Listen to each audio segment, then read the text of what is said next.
mission oyo eza urgent ndenge Gauthier Kela komeli biso wana, c'est par rapport à ces rumeurs qui circulent dans la ville de Kinshasa ainsi que dans des réseaux sociaux. Il y a une rumeur qui circule, une fausse rumeur.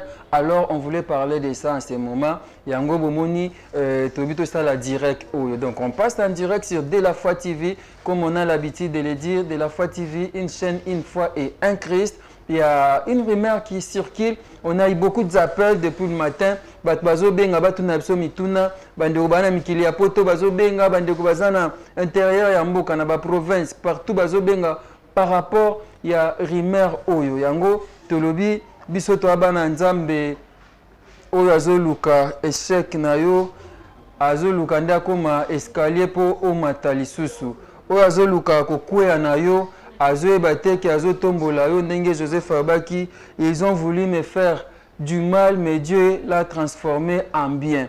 Tout ça en direct dans De La Foi TV. Nous allons recevoir vos appels, nous allons parler avec vous par rapport à ce rumeur et nous avons des réponses à vous donner, à donner à vos questions. Tout ça qui appelle, il y a Major Rémi, Babin Akaye, Major Rémi, mal à l'aise. Nebite yenda tchaka batu mal à l'aise to batu bakoma mal à l'aise so bakomi mais lelo Major Rémi akoma ki mal à l'aise à bengi biso à travers le coordonnateur ya BNB Baudry Kanda Totuni Nini. Il était vraiment mal à l'aise et on a parlé avec lui, on a répondu, il a compris. Qu'est-ce que ce rumeur? Rumeur yango izanini. Je ne sais pas Gauthier Keli. On commence d'abord par recevoir les appels ou bien on va directement au sujet. Il y a une photo qui circule sur les réseaux sociaux. Ils ont une vidéo disant que pasteur de la foi a Koufi. Photo on a Gauthier qui est ceux qui au côté la biso yango. Comme ça, vous allez voir cette photo. Une photo, quand pasteur de la foi photo et commis l'icolo que église église corps du Christ et ils ont matanga et ils ont pasi. Et ça la passe mingi que pasteur de la foi Koufi banda ko ningani banda ko bouger ba famille bazo benga ça fait mal, ça fait vraiment mal et ça la quito côté. Voilà pourquoi on est venu pour juste dénoncer rumeur oyo et où tu vois et pourquoi rumeur ya Boyena Kombo ya Mombu Nankolo le pasteur de la foi. Pasteur de la foi, c'est un artiste dramaturge, président et fondateur du groupe théâtral Les Bons Samaritains. Pasteur de la foi, il est le pasteur titulaire de l'église Centre évangélique de la foi en Christ, Oyo, Ezana Kinshasa, Ezana Angola, et Malembe, Ezokende, à travers le monde, Ndenge, Makomi, Lobi Nabiso, To Panza Sanguela, Mumokili Mobimba, Peto Komisa, Bandeko Nyonso, disciple Nankolo, Yesu Nazareth, Nzamba Solo, Pe Abomoy, Oyo, Azana Abomoy. Bana notre Père, en direct. Je sais que d'ici là, vous allez réagir à travers le numéro qui est là. Vous pouvez intervenir. S'il y a des questions, nous allons répondre. Et bana notre Père, en France, en Belgique, en Australie, aux États-Unis, na continent Nyonso, donc à travers le monde, on est là avec vous. Tout le monde est là qui n'a pas les lois à travers prière à Kodef, Oyo, Isaac en direct. Je pense que vous menez le lien aux prières et les kaki. Mais du coup, Batu Babandi Kobenga. Téléphone les OP Malisusuté, il y a des appels partout à travers le monde. Qu'est-ce qui se passe? On a appris que le pasteur la foi est décédé, on a appris que le pasteur la foi a Koufi, mais qui est à la base de cette rumeur. Donc ça fait vraiment très mal. Pasteur de la foi a une famille. Pasteur de la foi a ses activités, il a ses collaborateurs, il a une église qu'il est en train de diriger. Ndetobanalinga Lazana Lingomba Oyazo Kamba. Lingomba Bana Nzambe, pasteur de la foi de Musana Kolo Oyo, Ezo Salake édifié peuple de Dieu, Bandeko Bele Bazo Bongo la mitema à travers Mathéa, il y a l'homme de Dieu, à travers Mathéa, il y a pasteur de la foi. Je pense que nous allons voir la photo. Gauthier Kelesi, photo est après, on va balancer les photos. Voilà, cette photo qui est là, vous voyez, pasteur de la foi en cravate, il y a rouge, pelicolo, Nango, Bakomi, il y a ce qu'on un peu retour à Wapo, na Kendana Malamu, Nathan Kifuta, vous pouvez nous aider à retourner à Awa. Ça fait très mal. Je disais, Pasteur de la foi a une famille, il a des enfants, il a une femme, une belle famille, et sa mère, ses frères. Tant que vous avez une fausse information, et ça là, ma bé, ma casse. Surtout dans les journalistes, ils véhiculent l'information sans pourtant qu'on vérifie. Et ça, ma bé. Photo, vous avez une non, non. Photo, vous avez awa. Pasteur de la foi na cravate ya rouge. Donc, photo, oyo, publié dans les réseaux sociaux, je ne sais pas. Ceux qui pasteur de la foi, Koufi. Voilà, il est écrit, la mort vient de frapper l'église de réveil pour notre pasteur de la foi et est décédé hier à l'hôpital Saint-Joseph à Limité, paix à son âme, Nzambe Alola, Ayamba Moussali Naye, Nakimia, Oko Lokate Lobi, Papa Baudré Kanda. Nani Epsimno qui est pasteur de la foi à Koufi. Qui a dit ça? Et qui est l'auteur de cette œuvre diabolique Oyo? Qui en est l'auteur? Est-ce que je peux recevoir quelques appels? Dans cela, information voilà, je profite de l'occasion pour dire merci à papa Anderson et ma maman Okito. Et voilà, je vais recevoir quelques appels. Vous nous appelez sur le numéro affiché au Epsibiso, ceux qui ont eu rimer au Epsibiso et là, nous allons répondre. Après, il y a l'intervention de l'homme de Dieu, le pasteur Jean-Paul Maët, l'homme de la foi qui va intervenir. On est là donc avec vous. Je vais recevoir quelques appels. Ça fait très mal, c'est vraiment choquant. Bato bazo bengam kilia poto bandeko bazo zoapongite et pourquoi de ce genre de rumeurs? Pourquoi ce genre de rumeurs? Pourquoi seulement l'homme de Dieu, le pasteur de la foi? Est-ce qu'elle dérange quelques-uns? A déranger Kabanani? On est en direct sur De la Foi TV. Pendant que vous pouvez nous appeler, vous allez passer en direct. Voilà, il y a quelqu'un au bout de fil. Allô?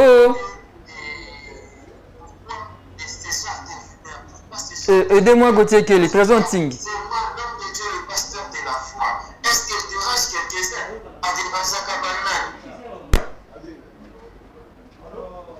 Voilà, on va recevoir les appels. Il y a un petit problème côté son. Ingénieur Trésor Ting. Allô, bonjour Obengi. Bonjour Obengi Wapikombo Nani. Allô, bonjour Papa Rabi. Oui.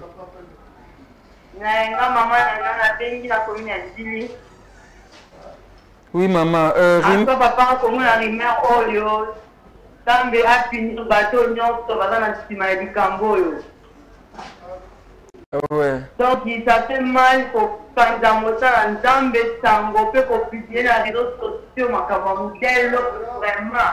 Il y a un lobby, Nyonso, dans la cima du Camboyo. Jésus-Christ de Nazareth a Koutananaye. Damba solo. Abomandeye. Oya Zoluka, pasteur de la foi, Koupa Yenda, Koupa la place à papa. Alléluia. Pour la nuit, qu'on puisse la rumeur à Moukia, le fait qu'on parle dans les réseaux sociaux, qu'on salue, on s'en ensemble dans le niveau. Pourquoi? Pourquoi? Ozwaki sango ndenge nini mama? Papa oza nzambe, amen. Papa na biso oza nzambe, amen. Nzambe aza malamu. Mutu nyonso na nsima likambo akosambwa. Amen. Merci maman na biso abengi na njili. Nous allons recevoir quelques appels. Ça fait très mal à voir ce genre de rumeurs, de fausses rumeurs. Voulant tuer quelqu'un qui a envie, ça fait très mal. Il a une famille. Allô? Allô, bonjour, Obengi Wapi Kombo Nani. Allô? Oui. Bonjour. Bonjour. Obengi Wapi Kombo Nani. Allô? Oui. Papa Rabi, c'est le missionnaire Kossi, le jeune lion. Ah, le jeune lion, pasteur Kossi. Boni papa, vous nous appelez depuis la Belgique. Si. Ok. Yebsa sono pasteur Kossi. Ozwaki rumeur oyo ndenge nini?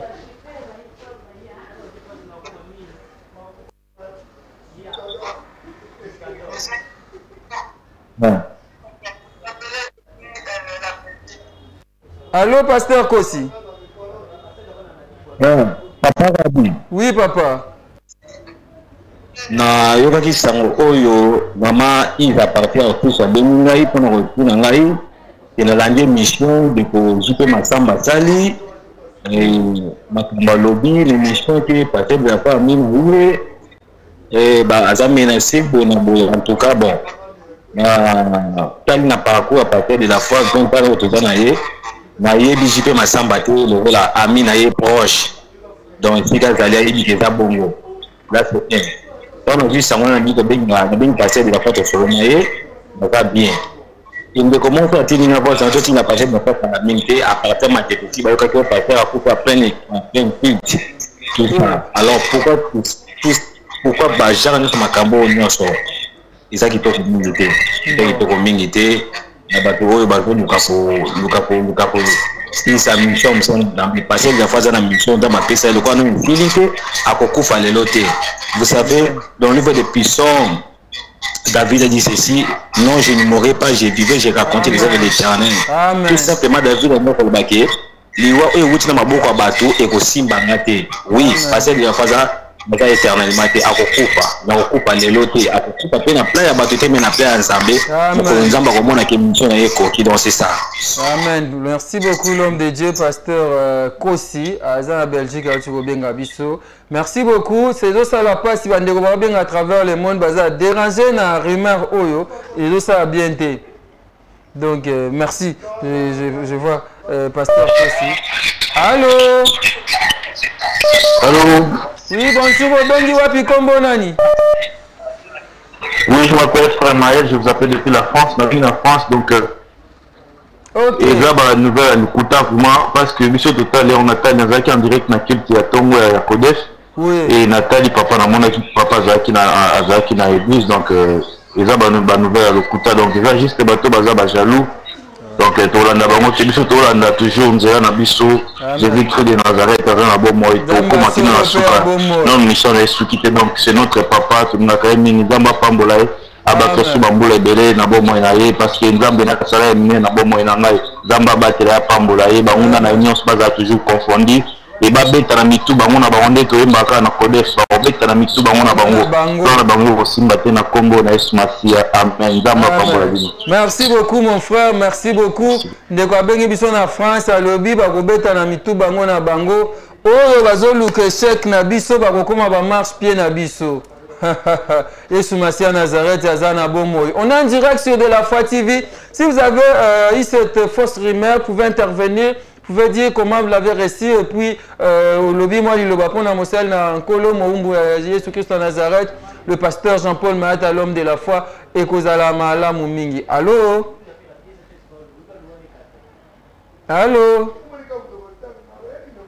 Voilà, ça fait très mal. Tangu badwazo luka basa makita pona ko luka kufa ndeko moko et puis babandi ko panza na ba réseaux sociaux boye et ça déjà échec. Monde à ténèbres a déjà un échec à l'autre côté. Voilà, il y a quelqu'un au bout de fil. Allô? Oui. Oui, allô. Bonjour, papa Rabi. Bonjour, maman. Bengi wapi kombo nani? Oui, na bengi na Italie. Comment on a sœur baby? Sœur baby. Aujourd'hui, tu peux rumeur au Yalukuta? Ah, papa, na ebiso la ministre yo. Na osala kusala me na santé comme on dirait tension ezwingai na lembi na oki vertige mutu ekomobeta nalobi nzambe pourquoi nga na otoma na papa na ntongo na priere ya ntongo ya kodef ozalaki na ye eloko ni ekomeli ye esali nga mabe mais ndenge ye moko alobaka le lobby, la vie et la mort sont au pouvoir de la langue. Amen. Mutu oya dimiti rimere oyo. En tout cas, Nzamba lola mona ye le Seigneur Jésus-Christ de Nazareth amona na famille na ye mobimba. Libulu o balingi ko timola mona na pasteur de la foi. Bango moma kota na kati na famille na ye mobimba soka confesser te. Ati oya asal ko iko boma batu ako iko boma batu na afya sali oyo nzamba ena kengo kangere ba jeune de prière poto niveau ya mabale sala ngoko ato asali oyo alingi ko boma batu na tension paradis ngana za ana notre assemblée de peuple pour ça la bonne ok ndabe ya solo na ye ile pas dit ki ye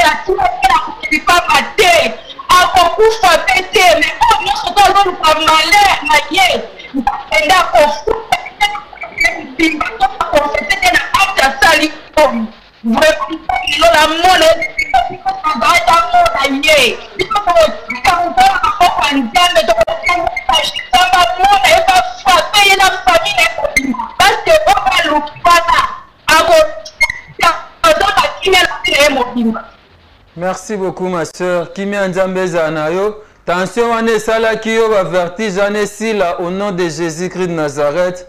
Nzamba solo pe abomoy. Voilà, on poursuit notre émission. On est direct. Allô? Allô, bonjour. Bonjour, obengi wapi kombo nani? Na bengi na komi na njili kombo na nga Sephora. Ya Sephora, ozwaki rimer obe? Na donc tout cas lelo bazo loba au pasteur de la foi à koya plein Christ. Nga na zo loba o nyasa publier ye moko nde muta kokota. Libulu atinde azmu libulu atimole li pasteur Mayata ye moko na libota nende kota.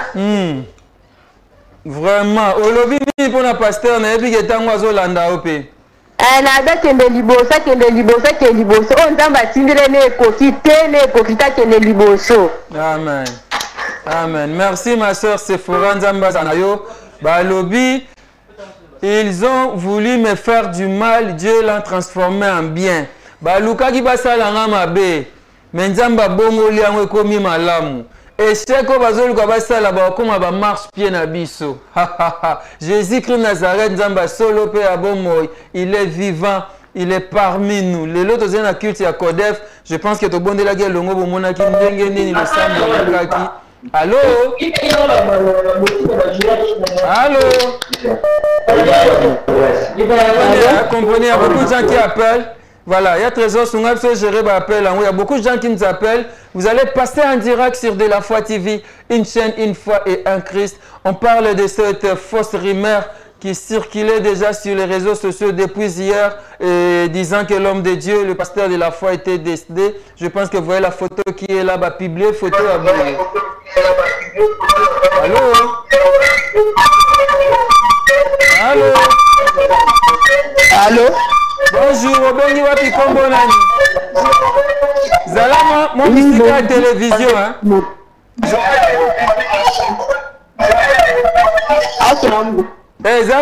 Télévision, oh, la personne est partie.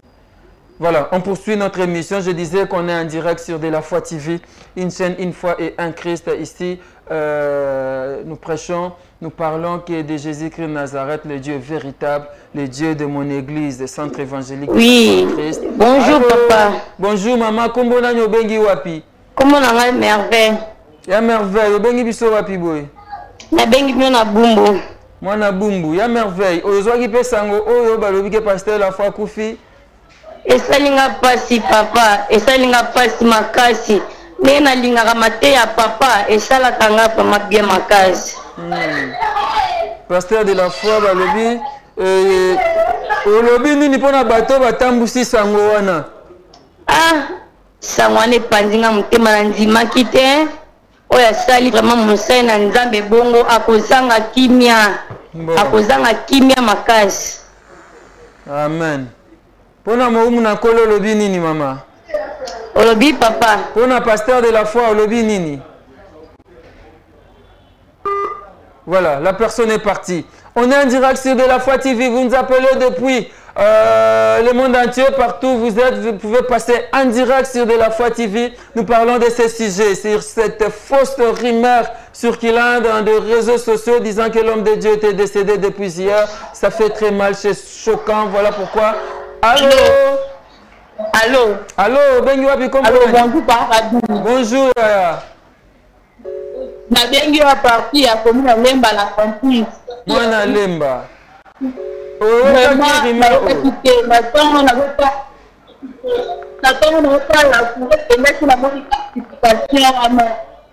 Vraiment, et ça n'a pas si pourrait qu'il y ait une évité dans le banini. Donc, on a été mentionné la façon dont on va mater. Donc, n'a pas dit qu'on a de la faune à l'anda, n'a pas dit que ça solo c'est un mensonge. Mais mouton a lobby et l'eau wana. Nzamba de la foi a frappé la musique. Jésus-Christ Nazareth. A frappé libota na ye. Na mutu a pesa ki idée. Na mutu a komi. Na mutu a pesi photo. Nzamba de la foi, Jean-Paul Mayata a frappé ye. Voilà. Aye bake basimba kate oya Nzambe. On Nzamba koni batikalaka jamais ko simba. Alléluia. Parce que biso toyoki. Ye ayoka ngata fois 100. Tout le monde de la foi a ko fuka masenga bolimbisi. Pour que tout dans la papa ou à celle Nzambe la bosolo. Merci. Nalina lo bakenza ma pesa rapport la kimia. Merci beaucoup. Ata oya Nzambe tushaka oya Nzambe. Soka zaki Nzambe te. Balinge ba toucher te. Mais le quoi Nzambe faut toucher pour combo Nzambe ta to la malisusu. Amen. Nzambe pesa vi mulai. Et c'est quand bato ba pesi ba balobi buzoba. Nzambe wana Jésus-Christ de Nazareth. Soit pété ma classe, il souffle à côté la moustache et il souffle. Ouais.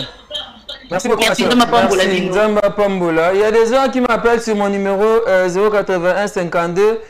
Prière nous appeler sur le numéro affiché.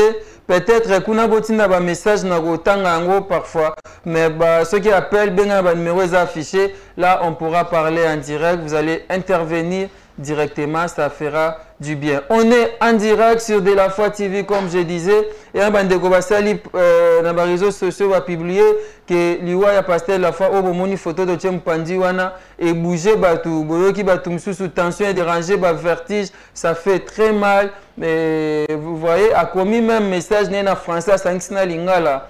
Donc certainement c'est un Congolais. La mort vient de frapper l'église des réveils. Pour notre pasteur de la foi est décédé hier à l'hôpital Saint-Joseph à Limé. Allô? Allô? Fausse rumeur. Allô? Bonjour. Bonjour. Obengi wapi kombo nani? Ngai kombo nanga Bodrick Mayata. Bodrick Mayata, jeune foi ya pasteur de la foi. Boni papa?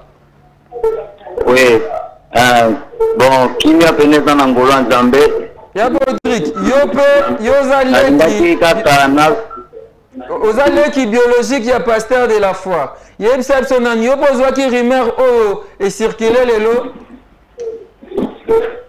Oui, oui. Batebele babengi ngai ata artiste comédien mususu babengi ngai pe batuni ngai position acteur na yebisi bango ngana uto solo ne kaka awa après kill awa donc à 13h na ndambo na uto solo ane awa yango nde na uti ko yebisa bango mosala Nzambe aza bonne santé aza malamu. Amen. Mais pasi mingi eza kaka ke pona mutu oyo azosala biloko bongo lelo so komi na matoyi ya mama na biso tokoki ko perdre mama mais eloko moko tanto eza nango valable c'est ça. Donc alimbisa ye na nyonso azosala azobakisela nde mosala Nzambe bambula susu koleka donc azolongola pani azobakisa pa mosala Nzambe eloko kaninga na loba yango wana mais le salaire du péché c'est la mort. Merci beaucoup, Papa Bodrick Mayata. C'est le jeune frère voilà, c'est le jeune frère du pasteur de la foi. Il s'appelle Bodrick Mayata. Il a intervenu. Abisoki, maman Zoki Rime Yabouye. Bako perdre maman Kakabouye. Maman Abouami Adolo. Afana na kimia mwana na yaza envie et kozala malamu te. Boni bino bosaka ba spéculation bosaka ba rumeur ya mabebouye. Kitoko te. Pourquoi? Pour gagner quoi? Allô? Allô? Oui, bonjour, Obengi wapi kombonani? Nabengi na Munga Fula.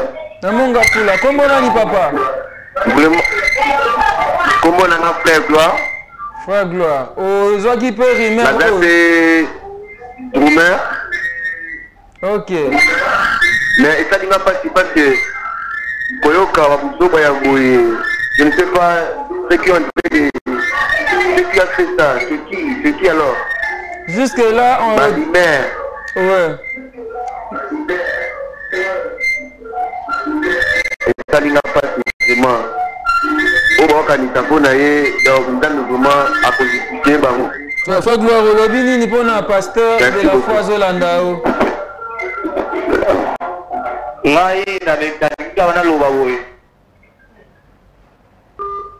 Ah, frère Gloire est parti. Voilà. On est en direct, on disait, oh, il y a une photo, il y a pasteur. Pasteur a la petite cravate, il y a rouge. Chemise à pembe, une photo, il y a poni, au tchakaka, na ide ni. Il y a un de comment ça va être la musique à maman Yindoulé. Aujourd'hui, quand il y a un pasteur pour soigner, charge à bas, na yetika na mtuna. Alors la famille, azana maman. Azana église à Kambak, église à Mounene, le centre évangélique de la foi en Christ. Et qu'est-ce que vous allez gagner ce qui pasteur à Koufi? C'est vraiment regrettable un comportement Oyo.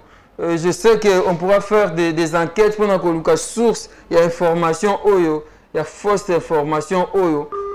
Voilà, vous allez nous excuser, mais il y a beaucoup d'appels, tu vas trier quelques-uns, tu vas appeler les ébélés, vous nous appelez partout à travers le monde. Vous nous écrivez, vous commentez, merci. Maman d'être de la foi, Zahana à l'aise. Maman Nabiso, Pascaline, moi si Makassi, Zahana à l'aise. Fiston Bastien de FB International, Zahana à l'aise, les pasteurs de la foi en vie. On a prié avec lui aujourd'hui. Vous étiez là. Soyez vraiment à l'aise. Et puis, Tozana Nzambe Oya Solo. Voilà. Allô? Voilà. Il y a des appels. Les autres moins belé. Il faut tout yamba. Photo Yamba, appelle et puis pasteur de la foi va aussi intervenir. Il y a quelqu'un au bout de fil. Allô? Allô papa, bonjour. Bonjour, Obengi wapi kombo nani? Comment Christine a gagné par quoi? Ya Christine, ozwaki pesa sango oya lukuta? Na vu sango oya lukuta na vu papa na 5 ans na landi mateya na ye. Mais on va à la vie papa il y a Christian qui voilà, on me fait signe que ah, il y a quelqu'un encore. Allô? Allô? Allô, bonjour, Obengi wapi kombo nani? Allô? Allô, bonjour, Obengi wapi kombo nani? Allô? Allô, oui, vous êtes en direct sur De la Foi TV. Allô? Très gentil, vous allez nous aider. Vous êtes en direct sur De la Foi TV. Je pense que vous nous appelez à travers le monde. Gauthier Kele. Allô? Allô, bonjour. Obengi wapi kombo nani? Allô? Oui, Nayambi. Obengi wapi kombo nani? Allô, bonjour. Bonjour. Nataki na commune Kingabwa Falon, papa. Ya Falon. Ozwaki sango oya lukuta? Papa. Papa, balingo fixer la crise ya tension kiti. Saona ngine papa sera dende nini? Ya, tension na raison na kimia. Ah, vraiment. Sala kila mama de banda losi lobi wa kusumbula liburu pour de la fremo ka kota. Akota. Papa, zambe na biso na zambe longa. Zamba solo pe abomoy. Ah, c'est kana oya ya. Zamba solo kum papa, etek na kana bango. Amen. Tolobaki yango koseka na biso okoma kolela na bango. Bodri Kanda, koseka na biso okoma kolela na bango. Merci Aya. Voilà, nous allons suivre maintenant et on a le mot pour proposer le temps aux pasteurs de la foi. Il y a encore quelqu'un bout de fil.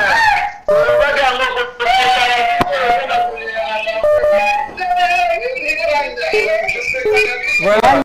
Allô? Bonjour. Allô? Voilà, il y a beaucoup d'appels. Le temps Gauthier Tchelapso, le Mbomoko, je ne sais pas, maman Esther, tu peux affliger à frère Blaise Luzolo, frère Gauthier Kele, pardon, quelle chanson? Nakote la seyo, maman Esther Yembe, suivant cette chanson, tu es là quand Kolo Soumasi à Nazareth, Yende Like Nabiso. Kondimanabiso et Païnaï, Jésus-Christ Nazareth, le Dieu véritable, le Dieu vivant, le Dieu de mon pasteur Jean-Paul Mayata, l'homme de la foi, le Dieu du centre évangélique de la foi en Christ, Nzamba Solo, Kole Soumasi à Nazareth. Tolandi le Mbo O Kitoko Mama Esther Yembe na hotel la CEO.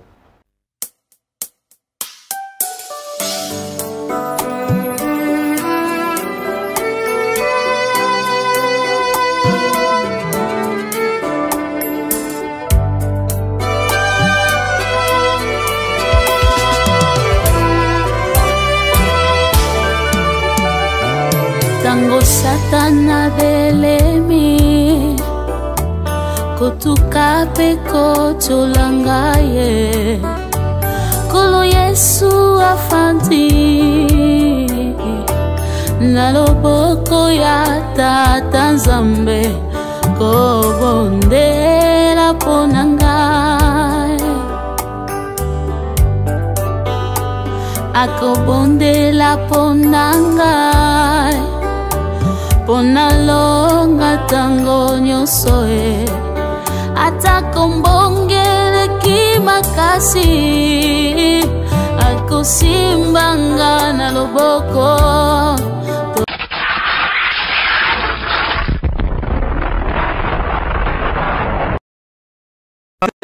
Yembe avec cette très belle chanson Nakotali la Seyo.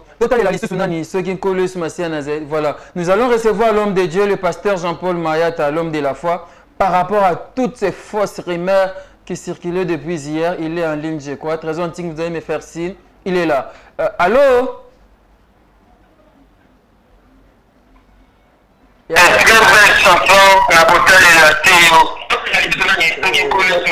là là. Je disais que Tozo Yamba Moussa Nzambe, le pasteur Jean-Paul Mayata, l'homme de la foi, il est là en ligne, l'homme de Dieu, le pasteur Jean-Paul Mayata, pour nous dénoncer les fausses rumeurs Oyo, qui sont à la base de cette fausse rumeur. Vraiment, je ne sais rien. Il est en vie, il est bel et bien en vie, et partout à travers le monde, l'homme de Dieu va maintenant intervenir. On est en train de tenter de lui avoir en ligne. On lui appelle donc Tozo Moussa Nzambe, le pasteur Jean-Paul. Apaisez-vous, bandeko tension mataki, bandeko baokai ba vertige, bozala kimi ankolo. Allô?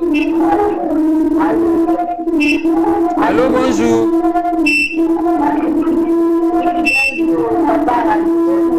Bien, comme on a nos biso wapi, za mom sika TV poto ko bien, voilà.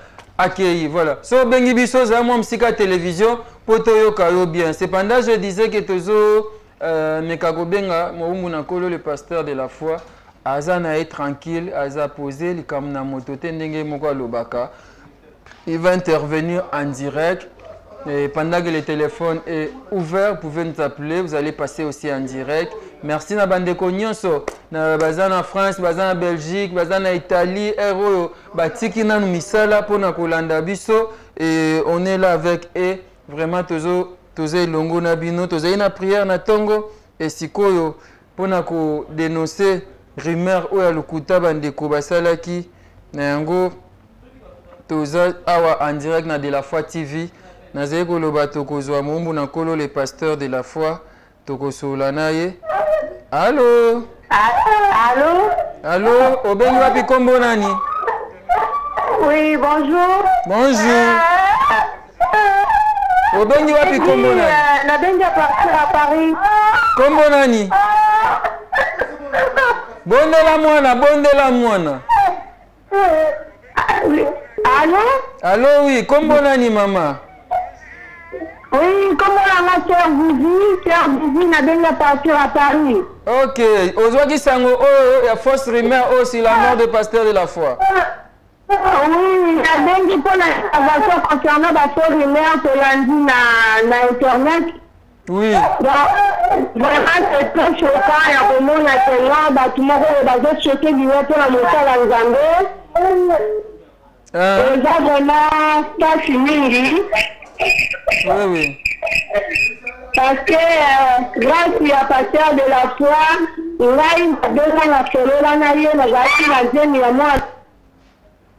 la personne est partie comprenez, on est en direct, il y a les aléas des directs. Nous allons recevoir l'homme de Dieu, le pasteur de la foi, il est là. Allô?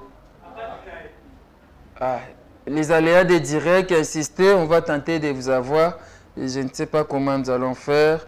Et nous allons tenter d'avoir l'homme de Dieu, le pasteur Jean-Paul Mayata, l'homme de la foi. Il doit passer en direct pour éclairer le peuple de Dieu. Allô? Allô? Bonjour l'homme de Dieu. Bonjour papa. Ouais. Voilà, on est là avec le pasteur Jean-Paul Mayata, l'homme de la foi, en direct sur De la foi TV. L'homme de Dieu, il y a une fausse rumeur qui circule disant que Moussa Nzambe a koufaki depuis lobby. N'est peut-être ce qui oyoka qui te pose qui information yango. Ah oui, Gaï Nazaï na tomo l'église lelo. Oui. Vous avez la culte, je crois, dans De la foi TV. Nyonso, bah, alandi biso lelo na TV, vous avez qui wana passer à Biaté. Tozaki wana. Oui. Kobima l'église, na bima l'église. Voilà moi voix za bien te. De na bima moi avant. Toyena David datiki wana nda. Na nzela déjà même na kati église ba pele ba lokoti. Na na omi loba. Na mais bato ba binga ba yebi biso mekri dans un culte parce que na omo les bateaux ba yebinga. Mais comment ba ko benga na héros. OK. L'état on a commis nanda. Le Jean-Paul Massamba a insisté na MBA. Oh non, mon frère, il y a une photo, il y a une église, il y a un téléphone, il y a une photo, la photo, il y a commis papa Arabi. Oui, photo. Et après, il y a une photo, il y a voilà, photo Oyo, la mort vient de frapper l'église de réveil. Pour notre pasteur de la foi. D'abord, dans le loi, il y a l'église de réveil, il y a l'église d'être l'église union. L'église a mouru au centre, il y a un zame moni sama. Mais ngai déjà pour notre ça va découvrir que ngai nazamo na ya KDC. Communauté de l'Assemblée de Dieu. Na koli na Assemblée de Dieu, na ju baptême na Assemblée de Dieu. Si le na kati KDC. 37e communauté. D'abord déjà, ils ont le coin de l'église de réveil, ba commis muta KDC. Donc ça dit baza déjà bato le kuta ou ba commis. Oui, commis deuxième. Oh. Moko salama pasteur moko ya njili kaka na njili na 13 wana abenga musala nzambe moko alobi na ye oyoki mutu na yo akufi papa Arabi baoluka liwa na ngai nasali bango nini. Pourquoi? C'est ça, c'est la question que je me pose aussi. Nasali bango nini nafinga ya mutu te nazwa eloko ya mutu te naza mutu ya mokili me nasala na nga bato mabe te nalinga na fa na ndenge ka nzamba zulanga na fa na boye naza pe mutu ba relation te na bato bato belé na fa na ndenge naza na sali ni ndeko ko kota na internet odez pour cha photo na ngolo bana kufi l'hôpital à Saint-Joseph na sali ni mais na lobi ke longo papa Arabi soki basakani na bato nzamba zolo kanga na bi relation na zana na Yesu Masia Nazareth ola kufela na konkote ça sala boye atabatami nzamba omona. Amen. Oya pesa ngolo papa vendita oya tikela ngai bomoy. Oya sala ngatikela nga bomoy. Bisko ba luka na kufa ko bazwani. Nzamba mona ba ngana lukuteke nzamba limbisa. Mais lobi nzamba traiter bango parce que vengeance c'est ya nzamba. Soko dit lobi il préserve les troupeaux na bino mais bango mo ba okoya na mabulwa. Na kombo Yesu Masia Nazareth. Oya nzamba solo pe ya bomoy. Mabulo ba kaka mutu alizoki ide wana to ebandaka kokoma ye na libota na ye ba vivre makambo oyo bato ba telemela ki Daniel ba mona ki na fosolio na komwa Yesu Masia Nazareth. Voyez na koloba para na bomo naza très bien naza très bien na grâce à Nzambe naza pena très bien na grâce à Nzambe. Merci papa. Merci l'homme de Dieu et sali pasi bandeko bazo benga ebele ba famille ebele bazo ki déjà kolela Misusu Bazon Dimate, gloire à Dieu, vous avez entendu l'homme de Dieu, le pasteur Jean-Paul Mayata. Je ne sais pas, il est déjà parti, Gauthier. Il est encore là? Ouais, l'homme de Dieu, le programme, na Codef, il est parti.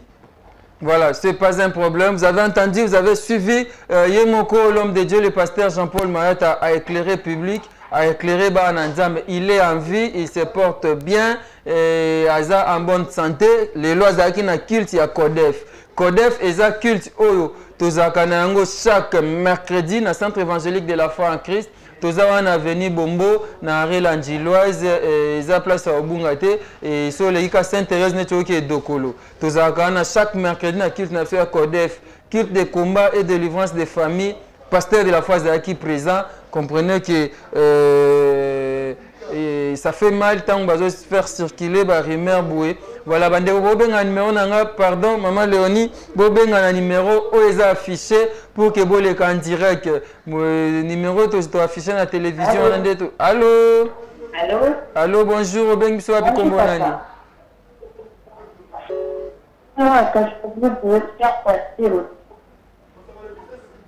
Je pense que le pasteur de la foi au lobby nini. Papa. Oui. Madame Baïs dit que quand on est dans le Bango, je suis en train de la famille, je suis la 4e génération là Bango. Parce que je suis en train de la c'est ça ça m'a aidé à être la foi parce que alors pasteur de la formation tout dans la de la école de la foi donc et ça la ramagie pour ça que on a fait ça pour la pasteur va ba professeur ba yedi marambo ensemble ayebi ndeni parce que exactement boyer tu veux pas avoir la chair de poule en quai de l'eau oui au cas parce que bien pour le bas de ça exactement njili balunga te monde entier balunga te exactement ensemble la mabinosi menaza naza na maka chrétien naza mwana nzambe menanga kapasteur de la en tout cas aza mosala nzambe asu. Merci beaucoup. Merci.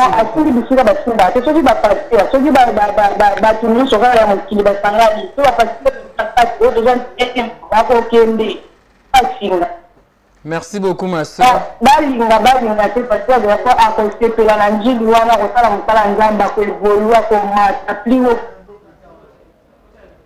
Merci beaucoup, ma soeur. Ma commune Lobinabiso, allez et faites de toutes les nations mes disciples. Pasteur de la foi, Samson Ankolo, Azo Panza Sangwankolo, à travers le monde, c'est un évangéliste.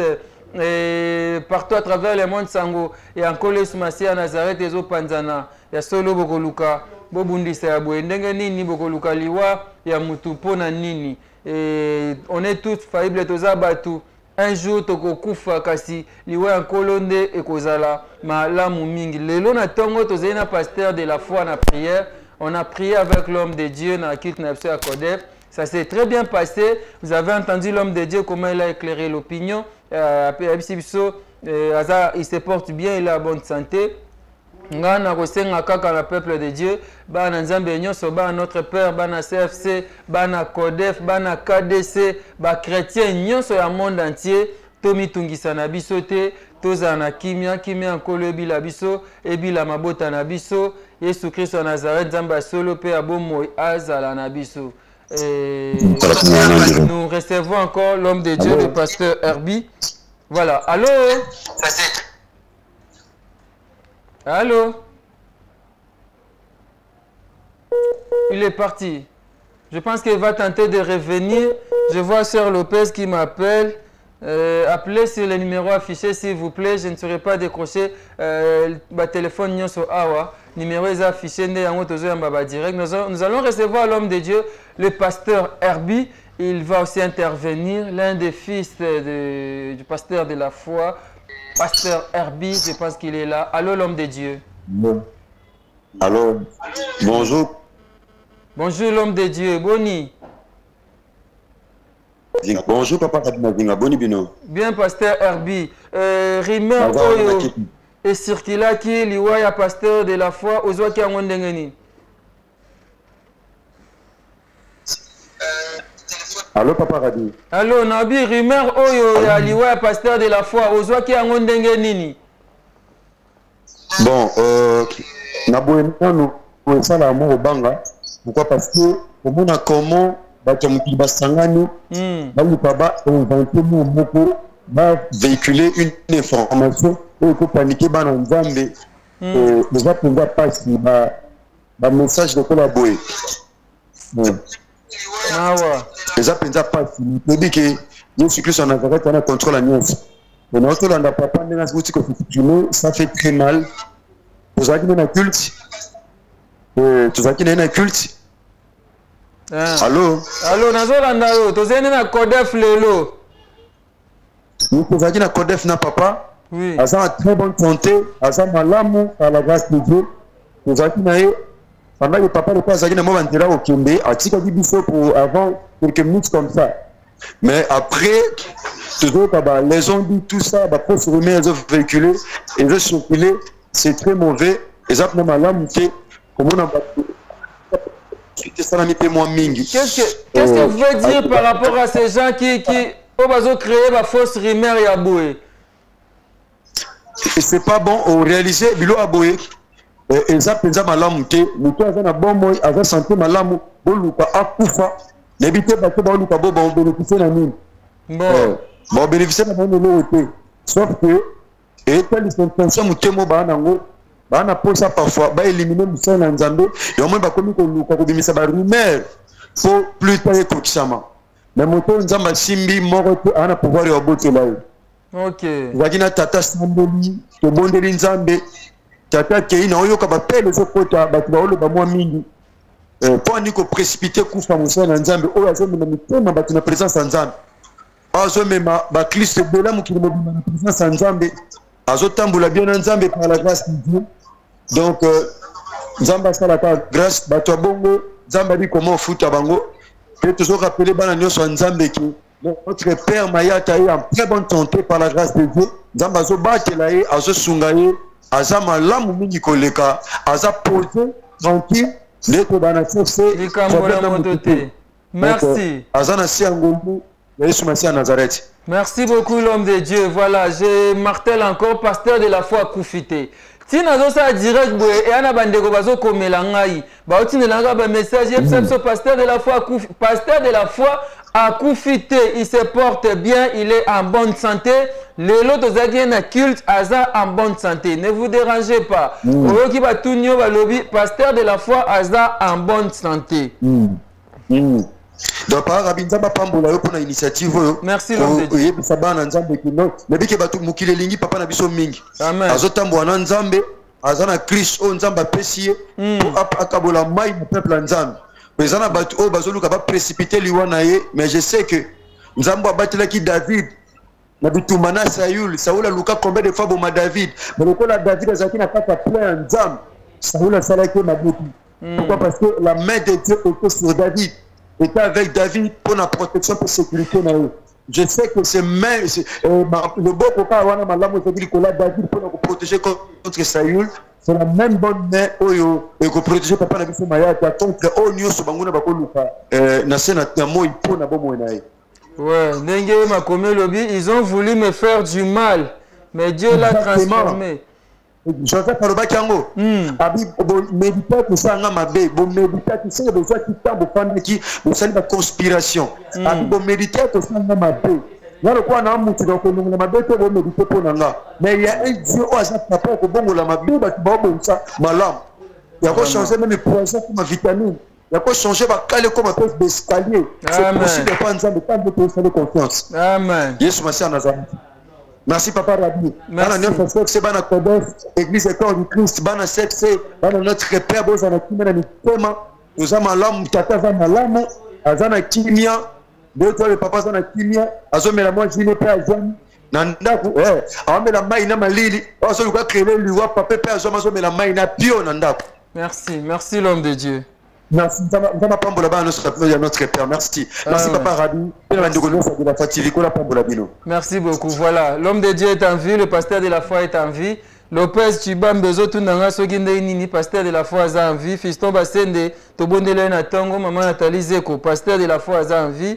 Et Maman Emilie Nzemba, donc pasteur de la foi est en vie. Il y a Mami Kele, pasteur de la foi est en vie. Bomi Tungsam, Noteza ba fausse rumeur. Oh nyoso ba koluka basala po koista mombu na kolo ba kokokate to cha musala na nzambe na mabondeli to bondela po na ye na musala munene o nzamba pesa ye akenda na yango bato ba bongo la mitema ba yamba Yesu Kristo na Nazareth nzambe asolo pe ya bomo na bango ekozala malamu mingi. On est pratiquement à la fin de ces directs. Je dirais merci à cette équipe technique, cette équipe Gosto d'aujourd'hui. Là, je vois Bogos Anderson, le régisseur international. Papa Anderson, merci à vous.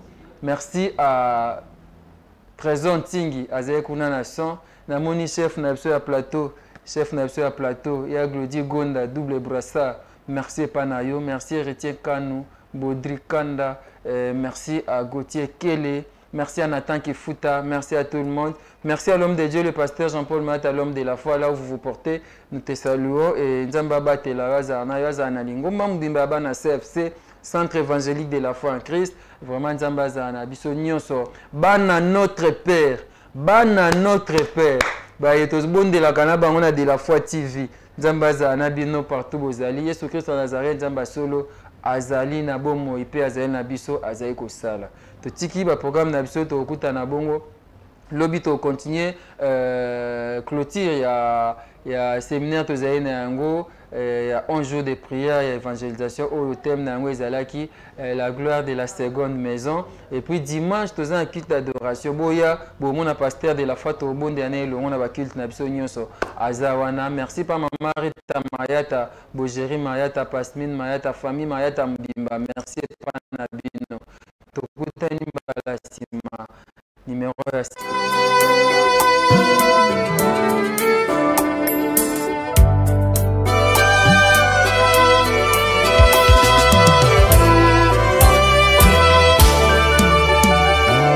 Tango satana belemi kotuka pe kotolanga ye kolo Yesu afandi na loboko ya tata Nzambe.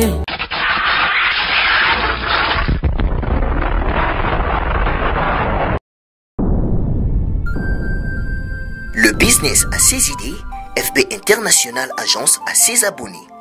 Le fret Europe, RDC, a retrouvé son identité. Pour l'envoi de vos colis, bagages, véhicules et autres, courrier express à destination Kinshasa RDC, une seule agence, FB International. FB Business, et pas Fiston Bassene, Aouza Bizoko Tozane, Maringa Septande. Maringa Septande, j'explique.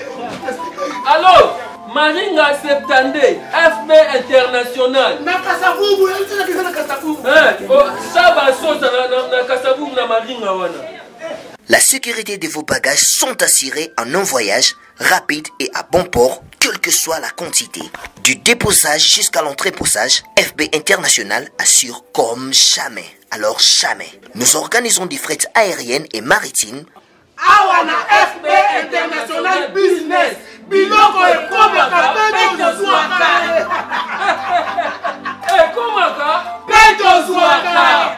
Pour plus de contacts, International. FB International. Souka. FB International. Danger. FB International. Adega. FB International. Masolo. Balobi kunande masolo ya kati. Mosusu olela. Mais FB International yango ni masolo.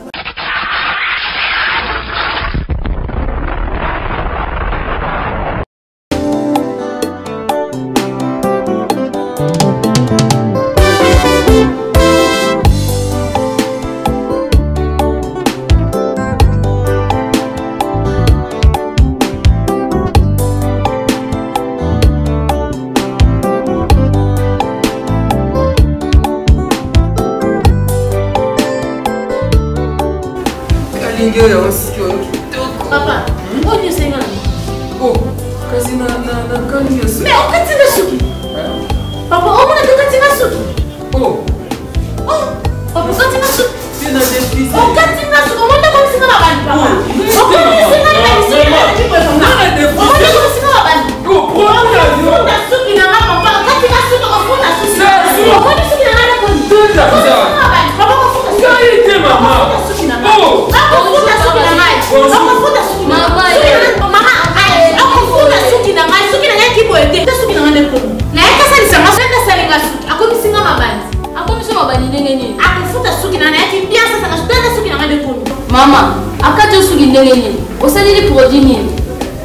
Maman nangai. Tanga produit sali. Zazu.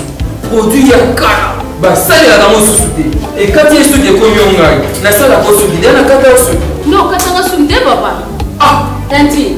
J'ai une fille au point où tu le levis pour dire c'est la suki. Donc quand vous signez, nga suki na wana yaka awa kala. Bakata nga suki ten. Tanga de kuna koma na suki bede tala. Yango, moi si tu le point où tu le lo éviter. Et le ba osé la suki na. Pour les cheveux brillants et pleins de santé que vous aimez, faites confiance à la gamme Edith Marquis Beauty. Edith Marquis Beauty, produit 100% naturel pour satisfaire toutes les femmes, les enfants, mais aussi les hommes. Batata Mabandi. Solution Zouami. Avec la marque internationale Edith Marquis Beauty, vous y trouverez aussi la pommade, shampoing, huile miracle et l'après-shampoing pour la réparation et les traitements de vos cheveux. Utilisez la marque Edith Marquis Beauty pour bénéficier de ces 3 actions. Alors, ne posez pas de questions pour savoir où se vend le produit Edith Marquis Beauty, puisque c'est une marque internationale. Il vous suffit tout simplement d'appeler au numéro Sokobengi Osamo Bimba. Edith Marquis Beauty, la protection et la garantie de nos cheveux. Edith Marquis Beauty, solution à la souki na biso.